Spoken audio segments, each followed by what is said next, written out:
হরে কৃষ্ণ কৃষ্ণ কৃষ্ণ হরে হরে, হরে রাম রাম রাম হরে হরে। জয় গুরুদেবের জয়, জয় রাধা কৃষ্ণের জয়, জয় গৌর নিতাই সীতানাথের জয়, জয় সকল সনাতনী ভক্তদের জয়, জয় সকল সনাতনীদের জয়। হরে কৃষ্ণ। আজ আমি যে আলোচনা নিয়ে আসছি চরিত্র সম্বন্ধে, চরিত্রবান ও চরিত্রহীন এই দুইয়ের মধ্যে কার কি গতি হয়, চরিত্রবানের কি গতি আর চরিত্রহীন তাদের কি গতি, আমি সংক্ষেপে আলোচনা করছি। আসলে চরিত্র তৈল আচরণ, কার কীরকম আচরণ চলন বলন, এটার দ্বারাতে আমরা বুঝতে পারি, চরিত্র সম্বন্ধে জানতে পারি। এখন এই যে চরিত্রবান ব্যক্তির আচরণ কি হয়, সৎ, নিষ্ঠা এবং সাধু প্রকৃতির, তার দ্বারা কোনো ক্ষতি হয় না। আর চরিত্রহীন ব্যক্তির আচরণ হয় অসৎ এবং সমাজে সে দুষ্কৃতিকারী, তার দিয়ে কোনো সমাজের কিছু ভালো কিছু কামনা করা যায় না। চরিত্রবান ব্যক্তির দ্বারা কোনো প্রকার ক্ষতি আশা করা যায় না। তারা চরিত্রবান যারা, তারা কখনো কারো ক্ষতি কামনা করেন না। চরিত্রহীন ব্যক্তির দ্বারা কোনো ভালো কিছুর আশা করা যায় না। তার দ্বারাতে যে সমাজের ভালো হবে এটা কখনো আশা করা যায় না। এবং চরিত্রবান ব্যক্তির কাছে যেতে কোনো ভয় থাকে না, সাহস আরও বৃদ্ধি হয়। আমরা এই জগতে যদি কোনো ভালো বা চরিত্রবান ভালো লোক হইলে তার সামনে অগ্রসর হয়ে গিয়ে তার কাছে যাই। আর যদি চরিত্রহীন হয়, ওই ব্যক্তিকে দেখলে ভয়ে কি হয়, আতঙ্কর সৃষ্টি হয় যে এই লোক দ্বারা হয়তো আমার কোনো একটা ক্ষতি হয়ে যাবে।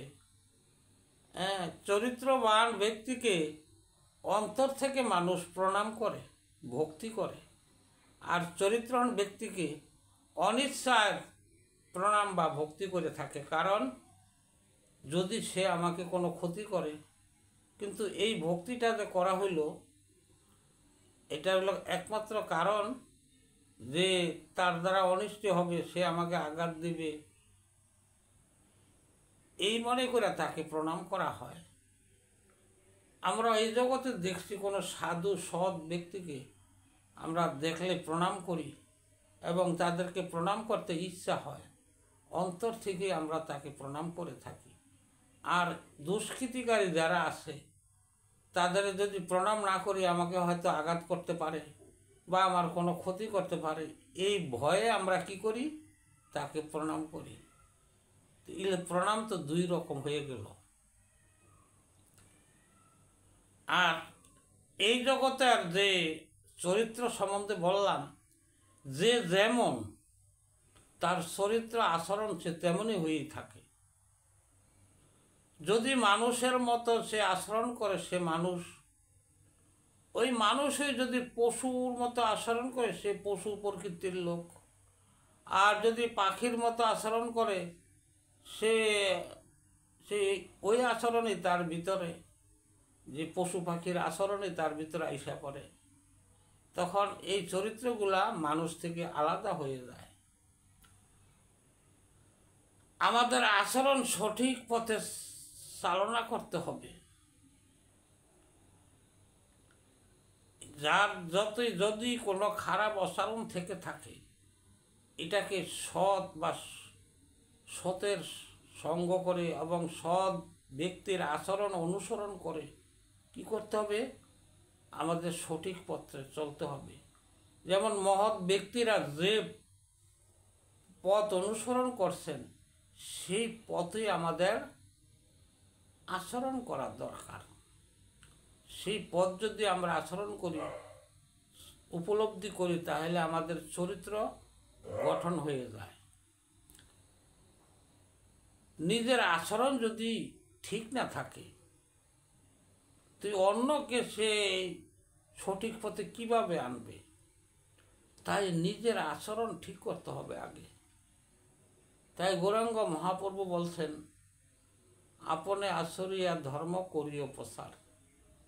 নিজে যদি আচরণ সঠিক না থাকে, অন্য কাউকে আদেশ দেওয়া সম্ভব হয় না। আপনার চরিত্র যদি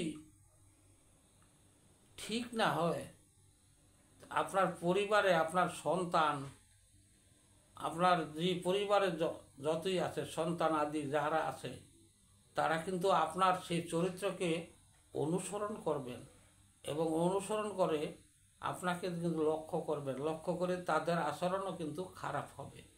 তাই যেই পরিবারে বাবা মা যদি তাদের আচরণ সঠিক হয়, সন্তানাদি দেখতে দেখতে বা তাদের এই আচরণ দেখে তারাও কিন্তু তাহা শিক্ষা লাভ করে থাকেন।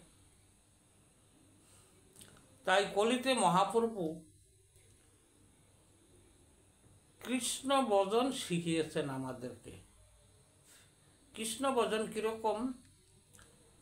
আমরা যোগে যোগে কিন্তু এক এক যোগে এক এক ভজন করেছি। দাপর যোগে ভগবান রামচন্দ্রের ভজন করেছি। এই যে আচরণগুলা, এই আচরণগুলা কিন্তু আমরা যেগুলা দেখতেছি যে ভগবানের আচরণ বা গৌরাঙ্গ মহাপ্রভুর আচরণ, শ্রীকৃষ্ণের আচরণ কিন্তু এক না। দাপরে শ্রীকৃষ্ণ আর ত্রেতাতে যে রামচন্দ্র ভগবান আমাদের পরমেশ্বর যে আচরণগুলা করছে, তা আমাদের কিন্তু স্মরণ করি আমরা। সে আচরণগুলা আমরা অনুসরণ করতে পারি এবং অনুকরণ করতে পারি। ভগবান রামচন্দ্র যা করছে আমাদের তা কিন্তু আমাদের করা উচিত। আর দেখা যাইতেছে যে দাপরে যে ভগবান শ্রীকৃষ্ণ পরমেশ্বর সে যে আচরণ করছে, যে এই ভগবানের যে চরিত্র, এই চরিত্রটা শুধু কি করতে হয়, আমাদের অনুসরণ করতে হয়। আমরা কিন্তু সেটা অনুকরণ করব না। ভগবান রামচন্দ্রের আচরণ অনুকরণ করতে হবে এবং পরমেশ্বর শ্রীকৃষ্ণ তার যে চরিত্র তা আমরা অনুসরণ করতে হবে, কিন্তু অনুকরণ করা আমাদের দ্বারা সম্ভব না। তাই ভগবান শ্রীকৃষ্ণ যা করছে আমাদের তা করা উচিত না। এগুলা অনুসরণ করে আমাদের যখনই আমরা অনুসরণ করব, তখনই আমাদের প্রেম ভক্তি আসবে।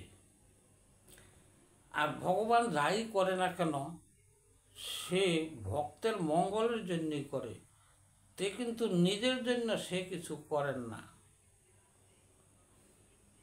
তাই আমাদের কি করা দরকার? এই যে আমি আলোচনা এতক্ষণ করলাম চরিত্রবান ও চরিত্রহীন এই দুই ব্যক্তির নিয়ে, সবারই চরিত্রবান হওয়া দরকার। এই চরিত্রবান হওয়ার একমাত্র উপায় সৎ কথা, সৎ লোকের সঙ্গ, সৎভাবে চলাফেরা এবং সদা সত্য কথা বলা। এভাবে বলতে বলতে সে কিন্তু এই চরিত্রবান হয়ে যাবে। আর মিথ্যার আশ্রয় নেওয়া, মিথ্যা কথা বলা, অসৎ লোকের সঙ্গ করা, এগুলো চরিত্রহীন লোক। তো চরিত্রবান লোক এ সমাজে, এই জগতেও তার শান্তি এবং পরজগতেও সে কিন্তু শান্তি লাভই করতে পারে। আর চরিত্রহীন লোক এই জগতে তার মানুষের কাছে সে অভিশপ্ত, পরজগত তার কিন্তু সেই পরম স্থানের স্থান নাই, তার নরকগামী হইতে হয়। ভগবান শ্রীকৃষ্ণের কাছে আমি প্রার্থনা করি সবাই যেন কৃষ্ণ প্রেম ভক্তি হোক এবং চরিত্রবান হোক, নিজের আচরণ নিজে যেন ঠিক করুক এবং ভগবান যেন কৃপা করে সবাইকে যেন আচরণ ঠিক করে দিয়ে চরিত্রবান করে। আমার এই বলে আমার আলোচনা এখানে বিশ্রাম নিলাম। যদি আমার চ্যানেলটি ভালো লাগে সাবস্ক্রাইব করবেন। হরে কৃষ্ণ কৃষ্ণ কৃষ্ণ হরে হরে, হরে রাম রাম রাম হরে হরে।